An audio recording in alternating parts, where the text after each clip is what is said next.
Alors, pour ce dimanche de Pâques, j'ai intitulé mon message « Comprendre la Pâques à la lumière de la prophétie biblique ». Et j'y ajouterai aussi la typologie, c'est-à-dire des événements qui se rapportent en quelque part, qui sont une image de ce que Dieu voulait révéler. On a vu hier, pour le Vendredi saint, la prophétie d'Ésaïe qui nous révélait le Messie à venir et que dans ses souffrances et sa mort, il se substituait à nous à deux niveaux. D'une part pour nos souffrances et d'autre part pour nos péchés. Chers amis, qui d'entre nous n'a pas de souffrance? Qui d'entre nous pourrait dire « j'ai pas de péché » ? On est tous concernés. Et beaucoup de nos souffrances, comme de nos péchés, en quelque part, sont cachés à l'intérieur, dans nos pensées, dans nos cœurs. Dans certains cas, ça va être refoulé, ça va être enfoui dans l'oubli, ou peut-être le déni, et même pour certaines personnes, de l'isolement, une fuite du social.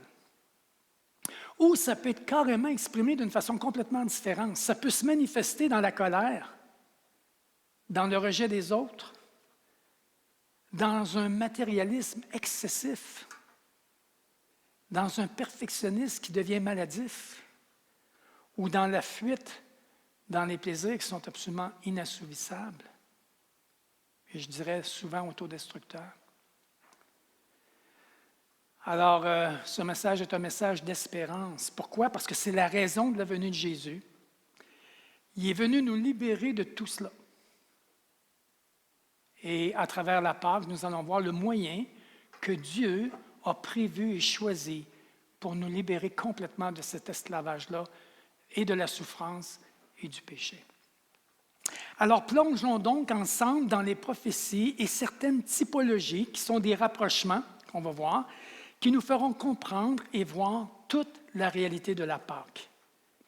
Je dirais que chaque détail est comme un petit peu un fil d'une tapisserie qui va nous donner finalement à voir l'œuvre toute complète, toute entière, celle du Messie de la Pâque.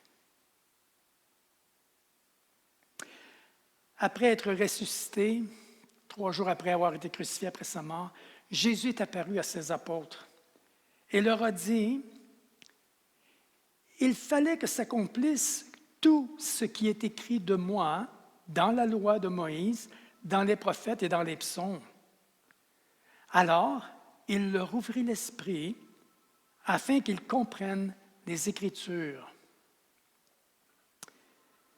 Prions ensemble. Père, ce matin, ouvre notre esprit, afin que, comme les apôtres, nous comprenions les Écritures et y croyons pour notre salut. C'est dans le bon nom de Jésus que je te demande ces choses. Amen. Alors, on va commencer dans le Jardin d'Éden, au tout début de la création. Il y a une promesse de Dieu de salut qui commence là. Alors, Genèse 3, verset 15 nous dit « Après la chute, je mettrai inimitié entre toi et la femme, entre ta postérité et sa postérité. Celle-ci t'écrasera la tête et tu lui blesseras le talon. » Et Dieu s'adressait au serpent ou à Satan qui était derrière le serpent dans cela. Il y a une promesse de Dieu qui est remarquable.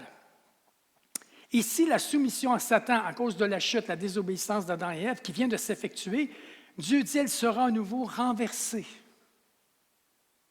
Leur postérité sera en continuel conflit, celle d'Adam déchu, qui est une filialité spirituelle avec Satan ensemble, et celle de la femme, je dirais la lignée de la véritable humanité, devenant par la foi en Dieu la postérité spirituelle de la femme. Je vous ferai remarquer ici dans le texte que l'accent est mis sur un seul individu qui est engagé dans le combat décisif et final. Le contraste s'établit entre la blessure de la tête, il est dit qu'il écrasera la tête de l'ennemi. Alors, c'est une blessure fatale. Tandis qu'il dit, lui, va te blesser au talon. Alors, ça nous montre que la victoire de la rédemption implique de la souffrance. Et dans la parole, dans l'épître de 1 Jean, chapitre 3, c'est-à-dire au verset 8, il est dit que le Fils de Dieu a paru afin de détruire les œuvres du diable. Tout ce que le diable avait accompli dans le Jardin d'Éden à travers la chute, à travers le mensonge qui avait été adressé à Adam et Ève. Ensuite, tout de suite après, Dieu est un Dieu sauveur. Pourquoi? C'est écrit dans Genèse 3, 21, « L'Éternel Dieu fit à Adam et à sa femme des habits de peau et il les en revêtit. » Ces habits de peau représentent un second aspect du salut. Alors, c'est systématique qu'il a fallu qu'un animal soit sacrifié. Plus tard, tous les sacrifices d'animaux vont être la provision de Dieu d'un substitut pour éviter le châtiment. Lors de la venue du Messie, Dieu va agréer le sacrifice de Jésus. Et sur la base de l'expiation, il va revêtir le croyant de sa justice. Dans Romains 3, au verset 23 et 24, il est écrit « Car tous ont péché et sont privés de la gloire de Dieu. » On pourrait traduire « privés de la présence de Dieu. » Et ils sont gratuitement justifiés par sa grâce, par le moyen de la rédemption qui est en Jésus-Christ. Alors Jésus a accompli une grande victoire à la croix et c'est là qu'il a écrasé la tête de Satan. Puis on se retrouve un petit peu plus loin à l'histoire de l'arche de Noé.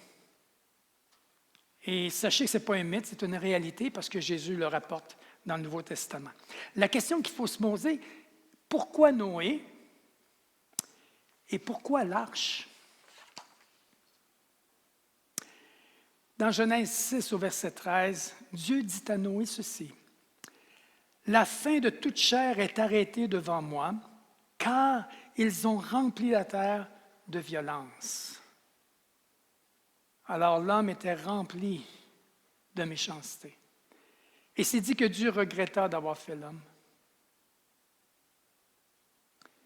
Pourquoi Noé?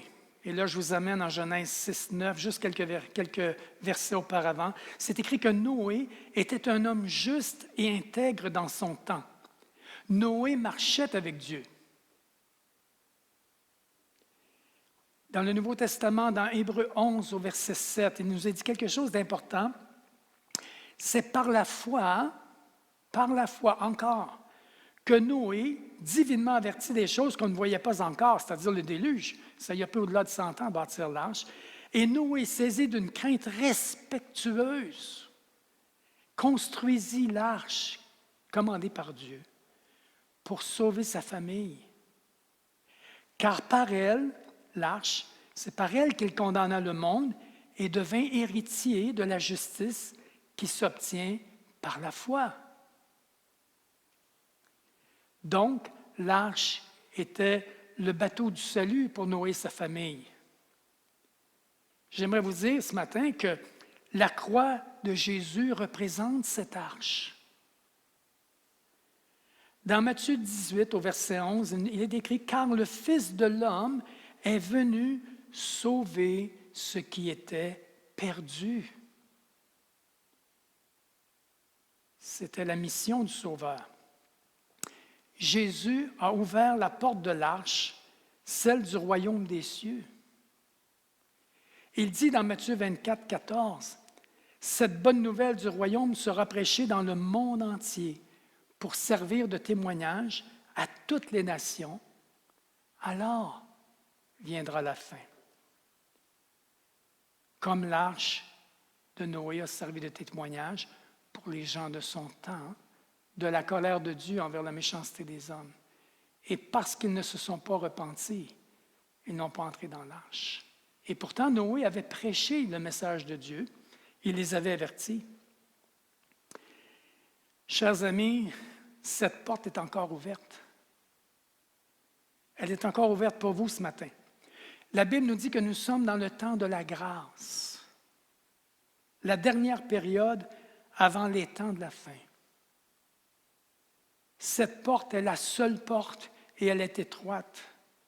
C'est une personne, c'est Jésus. Je vous invite ce matin à entrer par cette porte.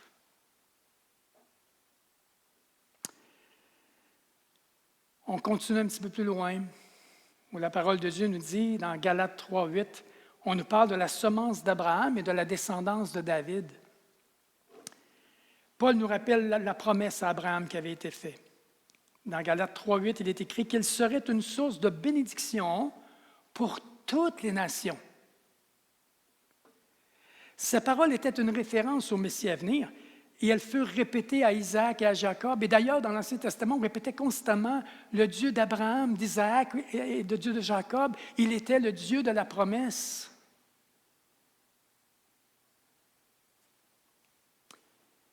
Il était la bénédiction de toutes les nations et cette bénédiction-là se réalisait dans la personne de Jésus-Christ. Et remarquez bien, Jésus, juste avant de monter au ciel, il dit ceci à ses disciples, il dit « Tout pouvoir m'a été donné dans le ciel et sur la terre. Allez, faites de toutes les nations des disciples, les baptisant au nom du Père et du Fils et du Saint-Esprit, qui sont tous les trois impliqués dans notre salut. » Que Dieu soit béni pour bénir toutes les nations.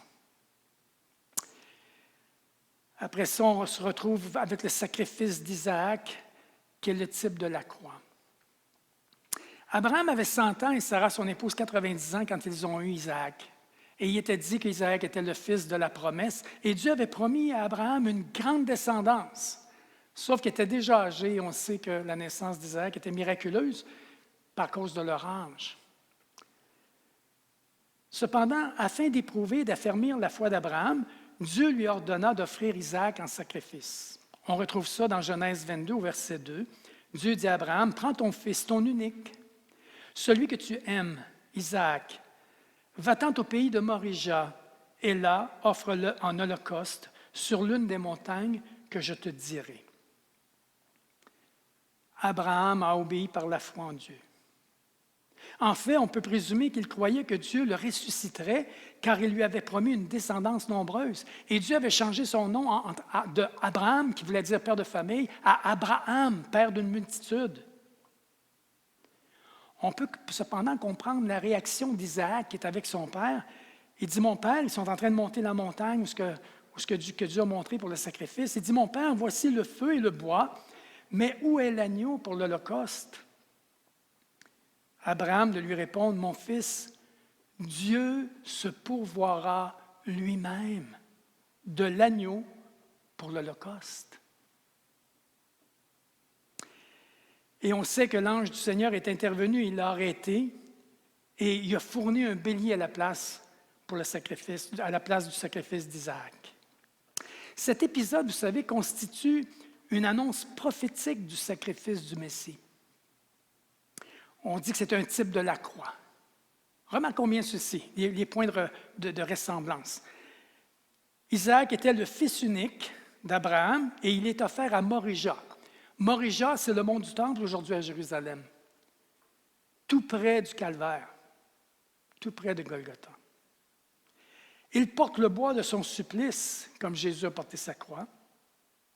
Il s'avance seul avec son père qui étend lui-même la main pour le frapper. Mais Isaac est sauvé par le substitut, le bélier. Tandis que Jésus, aussi le Fils unique de Dieu, porte lui-même sa croix jusqu'au calvaire et meurt lui-même comme notre substitut. Il subit le châtiment du Père. Mais n'oublions pas qu'il lui est rendu à son Père par la véritable résurrection. Et c'est effectivement cette résurrection-là que nous célébrons. Abraham a appelé cet endroit Jéhovah Jiré. C'est écrit au verset 14, « L'Éternel sera pourvu. » Jéhovah Jiré. Maintenant, ça signifie ceci pour nous aujourd'hui. Dieu, par le sacrifice unique de son Fils Jésus, s'est pourvu lui-même pour notre salut. Quelle bénédiction, quelle grâce de la part d'un Dieu tout-puissant, tout-présent et tout-connaissant. Après cela, on se retrouve, le Messie à venir serait issu de la tribu de David. Dans Ésaïe, au chapitre 11, au verset 1, il nous est dit « Puis un rameau sortira du tronc d'Ésaïe et un rejeton naîtra de ses racines. » C'était une prophétie sur l'origine du Messie. Alors David était le fils d'Ésaïe, le roi David, celui qui devint le roi David, dont la lignée serait celle de laquelle Jésus de Nazareth serait issu 30 générations plus tard.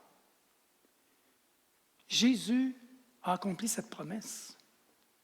Comme nous le montre Matthieu, si on lit l'évangile de Matthieu, tout de suite au début de l'évangile de Matthieu, il nous répertorie la généalogie de Jésus à travers la lignée du roi David. Et il vient faire la démonstration au peuple juif que Jésus est véritablement le Messie de la lignée de la tribu de David. Gloire à Dieu. Une prophétie en Isaïe écrite 600 ans avant la venue de Jésus. Seul Dieu pouvait réaliser cela, chers amis. Seul Dieu pouvait faire cela. Ensuite, Moïse a annoncé l'avènement du Messie d'Israël. Dans Deutéronome 18, au verset 19, il nous est écrit « Je leur susciterai du milieu de leurs frères un prophète comme toi. Je mettrai mes paroles dans sa bouche et il leur dira tout ce que je lui commanderai. » Ce que Dieu est en train de dire à Moïse, c'est que le Messie qui viendrait accomplira une tâche similaire à la sienne, qu'il serait un prophète de l'Exode. Moïse avait eu la mission de Dieu de libérer le peuple de Dieu de l'esclavage de l'Égypte en le faisant migrer dans le pays de Canaan, qui était cette terre promise que Dieu leur avait promis. Et en même temps qu'il allait lui-même les accompagner dans cette terre promise. Maintenant, j'aimerais vous dire que cette terre promise, c'est le pays actuel dans lequel ils vivent, dans lequel ils sont revenus après la Deuxième Guerre mondiale, en 1948, et on appelle cette région-là Israël. Le Messie a accompli une mission similaire, celle de libérer, mais d'un autre esclavage. Cette captivité n'est nullement humaine, mais elle est spirituelle, car elle concerne le péché, elle concerne les forteresses, les démons et tout ce qui s'oppose à Dieu. Dans Jean 8, au verset 36, Jésus dit « Si donc le Fils vous affranchit, vous serez réellement libres. » Ce prophète de l'Exode, chers amis, c'est Jésus le Messie, puisque l'Écriture dit dans Deutéronome 34, 10, 12, « Il n'a plus paru en Israël de prophète semblable à Moïse, que l'Éternel connaissait face à face. Nul ne peut lui être comparé pour tous les signes et les miracles que Dieu l'envoya faire au pays d'Égypte. » Maintenant, n'oublions pas, Jésus était le Fils de Dieu. L'Éternel connaissait Jésus face à face. C'était son Fils. Et Jésus l'appelait Papa, l'appelait Père. Et en plus, nul ne peut lui être comparé pour tous les signes et les miracles que Dieu l'a appuyé de faire ou a envoyé pour faire, pour démontrer qu'il était véritablement Dieu et l'envoyé de Dieu. Dans l'Évangile de Jean, au chapitre 8, verset 42, Jésus dit « Si Dieu était votre Père, vous m'aimeriez, car c'est de Dieu que je suis sorti et que je viens. Je ne suis pas venu de moi-même, c'est lui qui m'a envoyé. » Jean 3, au verset 2, nous dit « Personne ne peut faire ces miracles que tu fais si Dieu n'est avec lui. » Et c'est un homme du Sanhédrin qui s'appelait Nicodème, qui est devenu un disciple de Jésus, qui a dit cela. Personne ne peut faire ça si Dieu n'est avec lui. Il venait de confirmer que Jésus agissait par la puissance de Dieu. Et d'ailleurs, on retrouve 3 miracles qu'on dit messianiques. C'est des miracles que les rabbins reconnaissaient comme seul le Messie pouvait faire ces 3 miracles-là, et Jésus les a accomplis pour leur démontrer sa messianité. Un des premiers miracles, c'était la guérison de la lèpre. Un autre, c'était chasser un démon muet. Et le troisième, c'était de guérir un aveugle de naissance, et Jésus a fait ces 3 miracles-là. Mais il a fait plus que cela. Il a changé l'eau en vin. Il y a eu la pêche miraculeuse. Il y a eu la multiplication des pêches et des poissons. Il a guéri des paralytiques. Il a guéri plusieurs lépreux. Il a ressuscité des morts. Jésus démontrait la présence de Dieu. Il était la présence de Dieu vivant. Et Jésus vient ensuite accomplir la prophétie de la Pâque, l'agneau de Dieu. La fête de la Pâque, vous savez, on l'appelle le Passa en hébreu, et ça veut dire passer par-dessus. Et de la manière qu'on l'exprime en anglais, on appelle ça la fête de la Pâque, on appelle ça la Passover, passer par-dessus. Alors, cette fête est celle de l'Exode hors d'Égypte. Elle commémore l'événement de la délivrance des Israélites. Et à cette occasion-là, Dieu avait fait mourir tous les premiers-nés en Égypte. Mais il avait épargné les demeures des Israélites qui avaient marqué leur maison du sang d'un agneau.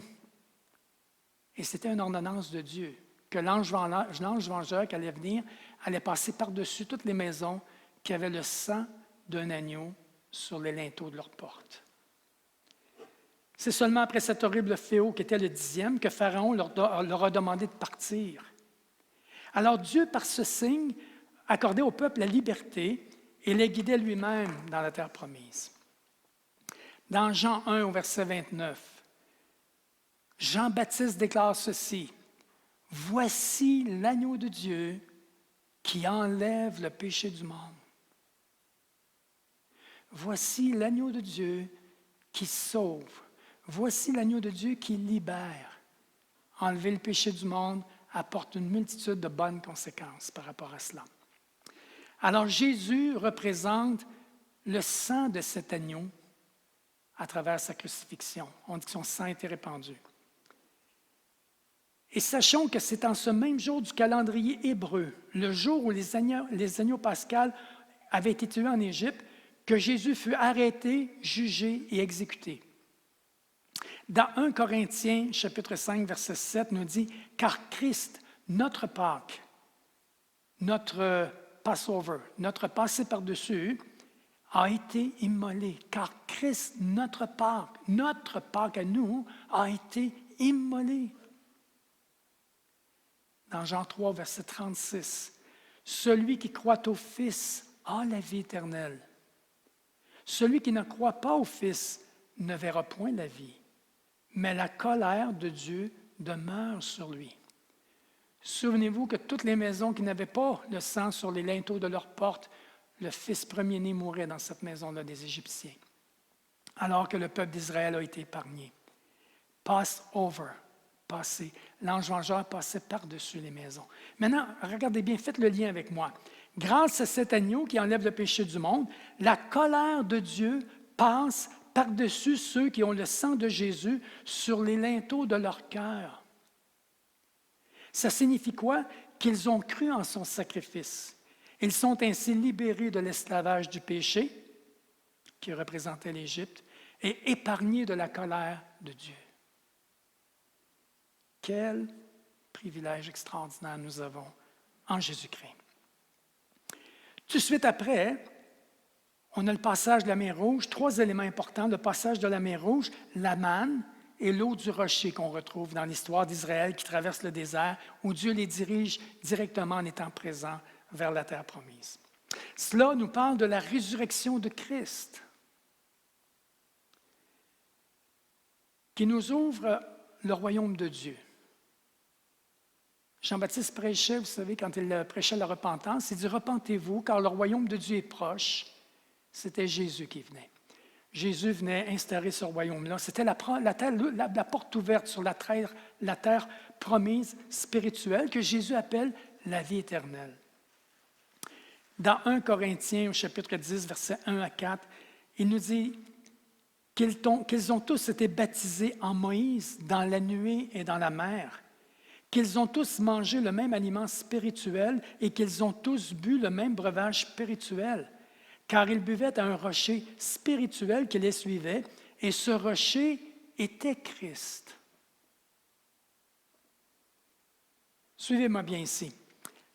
Les Israélites ont été, par un miracle, conduits à travers la mer Rouge, où les Égyptiens qui les poursuivaient ont tous été noyés. Mais en même temps, ils ne pouvaient plus revenir en arrière.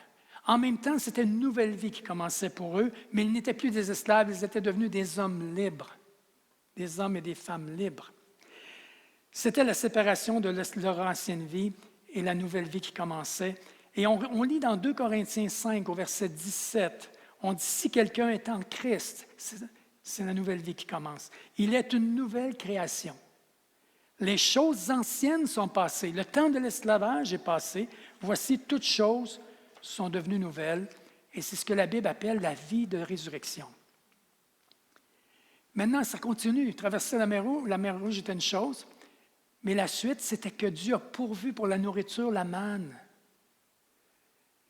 La manne par laquelle ils ont été nourris était un type de Christ aussi. Jésus, dans l'Évangile de Jean, au chapitre 6, versets 32 et 33, il dit au peuple juif, il dit « Moïse ne vous a pas donné le pain du ciel, mais mon Père vous donne le vrai pain du ciel. Car le pain du ciel, c'est celui qui descend du ciel et qui donne la vie au monde. » Jésus est ce pain du ciel-là. C'est sa personne. Et d'ailleurs, quand on dit qu'on se nourrit de son corps, qu'on partage le pain, c'est l'idée de ce que Jésus a accompli pour nous. Il est notre nourriture. Ensuite, on voit que Christ est le roc. C'est le roc sur lequel son Église est bâtie. Et tous les enfants de Dieu qui lui appartiennent boivent au courant de l'eau de ce rocher-là qui jaillit. C'est la représentation de la présence du Saint-Esprit. Il dit, celui qui croit en moi, des fleuves d'eau vive couleront de son sein, comme dit l'Écriture. Et Jésus dit cela de l'Esprit, avec un E majuscule, du Saint-Esprit qu'il devait recevoir ceux qui croiraient en lui. On retrouve ça dans Jean 7, au verset 38 à 39. Alors, la traversée de la mer Rouge, une nouvelle vie qui commence, la vie de résurrection, la nourriture qui est accordée par Dieu à travers Jésus-Christ, à travers sa parole, et Christ qui est le roc, qui alimente, qui nourrit, qui abreuve son Église par sa présence, à travers le Saint-Esprit. Après ça, Dieu leur a commandé de bâtir un sanctuaire et l'Arche de l'Alliance qui représentait la présence de Dieu qui les accompagnait. Dans Exode 25, au verset 8, il dit à Moïse, « Ils me feront un sanctuaire et j'habiterai au milieu d'eux, au milieu de son peuple. » Vous savez, Jésus, dans l'Ancien Testament, il a été prophétisé qu'on lui donnerait le nom d'Emmanuel. Et Emmanuel veut dire Dieu parmi nous. Et quand Jésus est venu, Joshua, qui est le nom de Jésus, qui veut dire Dieu sauve, il était l'Emmanuel, ce Dieu parmi nous. Alors Dieu, dans la traversée du désert, était avec son peuple à travers le sanctuaire, ça représente la même chose. Alors ce sanctuaire, il permettait à Dieu d'habiter au milieu de son peuple et de procurer aux hommes pécheurs, parce qu'ils étaient pécheurs, une communion constante avec le Dieu saint. Alors Dieu avait pourvu un moyen qu'on va voir. Alors, ce sanctuaire, il y avait une partie qui était extérieure, qui représentait les éléments terrestres. On appelait ça les parvis. Et les instruments et tout ce qui était dans les parvis était fait de bronze. Ça représentait les choses de la terre. Alors, premièrement, pour entrer dans les parvis, il y avait une seule porte. Dans Jean 10, au verset 9, il est écrit « Je suis la porte. Si quelqu'un entre par moi, il sera sauvé. » Une fois entré dans les parvis, on se retrouvait directement devant l'autel du sacrifice, l'autel du pardon. Dans Matthieu 28, 26 au verset 28, c'est-à-dire Jésus va célébrer la Sainte Seine, il va dire ceci, car ceci est mon sang. Il va lever la coupe avec ses apôtres, il va dire ceci est mon sang, le sang de l'alliance qui est répandu pour le pardon de beaucoup, pour le pardon des péchés. Ensuite, avant d'aller dans le tabernacle, on retrouve le lavoir entre l'autel du sacrifice et le tabernacle. Et il est écrit, c'était le lavoir pour la purification. Il est écrit dans Hébreux 10 au verset 22, « Approchons-nous donc avec un cœur sincère, dans la plénitude de la foi, les cœurs purifiés d'une mauvaise conscience et le corps lavé d'une eau pure. » Laver l'intérieur et l'extérieur, c'est l'œuvre de la croix. C'est l'œuvre du sacrifice de Jésus. Et le Saint-Esprit, c'est celui qui nous révèle les choses qui ont besoin d'être lavées. Il fait partie du principe de la purification. Après ça, dans le tabernacle, il était séparé en deux parties. La première partie était le lieu saint. Tout était en or. C'est un petit peu comme le vestibule. Et on retrouvait trois choses. On retrouvait les pains de proposition. Et ça représentait, dans Jean 6, verset 35, Jésus dit, « Je suis le pain de vie. Celui qui vient à moi n'aura jamais faim. Et celui qui croit en moi n'aura jamais soif. » Jésus pourvoit à cela pour nous. Ensuite, on avait le chandelier à 7 branches. Dans Jean 9, au verset 5, Jésus dit, « Pendant que je suis dans le monde, je suis le nom de Dieu, je suis la lumière du monde. » Et au centre, il y avait l'autel de l'encens qui était juste devant le fameux rideau, le voile qui séparait le lieu saint du lieu très saint. Et l'autel de l'encens représentait la prière des saints. Dans Matthieu 6, au verset 6, Jésus nous enseigne sur la prière. Il nous dit ceci, « Mais quand tu pries, entre dans ta chambre, ferme ta porte et prie ton Père qui est là dans le secret. Et ton Père qui voit dans le secret te le rendra. » Alors Jésus dit que l'encens, Dieu entend les prières de ses saints, de ses enfants. Et il y avait le voile dont je parlais tantôt qui séparait le lieu saint du lieu très saint. Maintenant, regardez bien ce qui s'est passé quand Jésus est mort. On lit ça dans Marc 15, versets 37 et 38. « Mais Jésus, ayant poussé un grand cri, expira. Et le voile du temple se déchira en deux, depuis le haut jusqu'en bas. » Et c'était un voile qui ne pouvait pas se déchirer de main d'homme. C'était Dieu qui l'avait fait. C'est pour ça que c'était déchiré du haut vers le bas.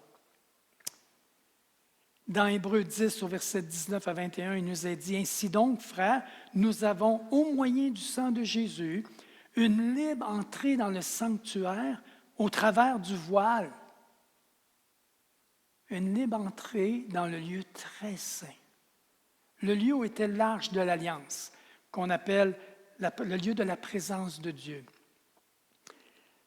L'arche de l'Alliance, sur le dessus, il y avait un couvert qu'on appelait le propitiatoire, qui représentait le siège où Dieu régnait. C'était l'image de la propitiation, était l'image de la faveur de Dieu. Dieu était devenu propice à rencontrer celui qui venait à lui. Alors le trône, on l'appelle le trône de la grâce. Jésus, à travers sa mort, nous a ouvert cet accès-là à Dieu par son sang. Pourquoi le voile a été déchiré? Ce voile qui devait séparer les hommes de la présence de Dieu était maintenant déchiré. Le chemin était ouvert. Parce que dans notre état de pécheur, il était impossible d'aller dans la présence de Dieu. Aujourd'hui, ce voile qui est déchiré, nous avons ce libre accès à Dieu. Car en Jésus, tous nos péchés sont pardonnés. Donc nous rentrons dans un état de pureté dans la présence de ce Dieu, dans le lieu très saint. Toute la gloire revient à Dieu parce que c'est tout lui qui l'a accompli. Et je vais terminer la dernière partie avec le serpent de bronze, qui est tellement révélateur de la Pâque tout entière. Dans Jean 3, versets 14 à 16, Jésus dit, « Comme Moïse éleva le serpent dans le désert, il faut de même que le Fils de l'homme soit élevé, afin que quiconque, ce quiconque-là peut être toi ce matin. Tu pourrais mettre ton nom là. Afin que quiconque croit en lui ait la vie éternelle. Chers amis, Jésus a été élevé sur le mont Golgotha. Et Jésus se compare au serpent d'airain brûlant que Moïse a fait et a élevé sur une perche dans le désert, dans le temps qu'il traversait le désert pour se rendre à la terre promise. Et tous ceux qui ont regardé à ce serpent d'airain ont été guéris, même s'ils avaient été piqués par des serpents brûlants venimeux. Le fait de regarder au serpent qui était sur la perche, sur cette espèce de croix-là, les gens étaient guéris, étaient sauvés. Aujourd'hui, comme tous ceux qui se tournent vers Jésus, c'est la même chose. Nous sommes guéris. Et on retrouve dans le mot guéri le mot sauvé. Maintenant, on peut se poser la question, pourquoi un serpent? On a la réponse dans 2 Corinthiens au chapitre 5 au verset 21.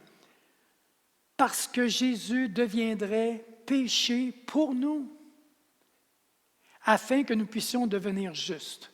Jésus à la croix a porté nos péchés. Et de là, la représentation, nos péchés, c'est le travail que le Saint-Esprit a accompli dans nos vies. Alors Jésus a été notre substitut. C'est nous qui devions mourir à la croix et Jésus l'a fait à notre place. Alors le Messie serait élevé, prendrait sur lui tous les péchés du monde, et ceux qui regardent à lui et mettent leur confiance en lui sont sauvés. En conclusion, ce survol de l'Ancien Testament répond à la grande question. Pourquoi Jésus a-t-il accepté d'être sacrifié? Pourquoi a-t-il accepté d'être notre Pâque? Jésus nous dit si bien, dans Jean 3, versets 16 à 17, où Jésus résume l'Ancien et le Nouveau Testament dans juste quelques phrases ici. Jésus dit, car Dieu a tellement aimé le monde, et ce monde-là, c'est toute notre humanité. C'est vous et moi inclus. De toute race, de toute nation, de toute langue. Dieu a tellement aimé le monde. Pourquoi? Il nous a créés, il nous a donné la vie. Et la preuve qu'il nous a aimés, c'est écrit qu'il a donné son Fils unique afin que quiconque, et là ça devient notre choix, croit en lui, ne périsse point, mais qu'il ait la vie éternelle. Dieu, en effet, n'a pas envoyé son Fils dans le monde pour qu'il juge le monde, mais pour que le monde soit sauvé par lui. Mon ami, c'est pour toi, c'est pour moi. Ce matin, si tu reconnais que tu es pécheur, que tu ne peux pas te sauver par toi-même, que tu regrettes vraiment tes péchés et désires que Dieu te pardonne, que tu crois réellement que Jésus-Christ est mort sur la croix à ta place, qu'il a payé la dette pour tous tes péchés. Et si tu crois que Dieu l'a ressuscité d'entre les morts, qu'il est vivant et qu'il veut faire partie de ta vie, je t'invite à prier avec moi. Là où tu es, avec un cœur sincère, un cœur vrai, et Dieu va rencontrer ta prière. Notre Père, premièrement, je reconnais que je suis pécheur devant toi, que j'ai péché dans ma vie. Et ce matin, je comprends ce qui s'est passé dans la Pâque. Et je regrette mes péchés et je veux vraiment te demander pardon. Seigneur Jésus, je crois que tu es mort pour moi, à ma place, que ton sang a été répandu à la croix il y a 2000 ans pour le pardon de tous mes péchés.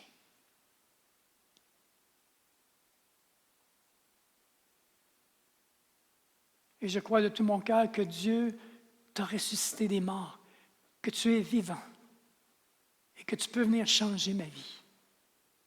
non seulement me pardonner tous mes péchés, mais me donner cette vie nouvelle, cette vie de résurrection par le Saint-Esprit.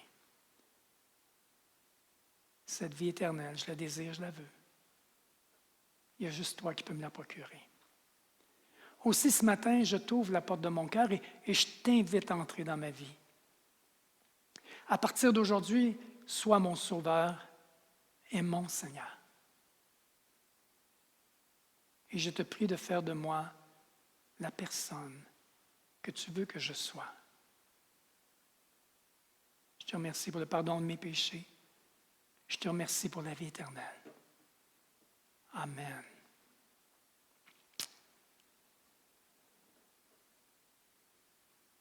Je vous donnerai rendez-vous dimanche prochain pour la suite des messages que notre frère Jean nous amène sur comprendre ce qui se passe actuellement avec un regard de la prophétie, à travers la prophétie de la parole de Dieu. Et que Dieu vous accorde durant ce temps de Pâques vraiment de méditer et d'être reconnaissant pour tout ce que Jésus a accompli à travers sa mort et sa résurrection pour chacun de nous. Amen.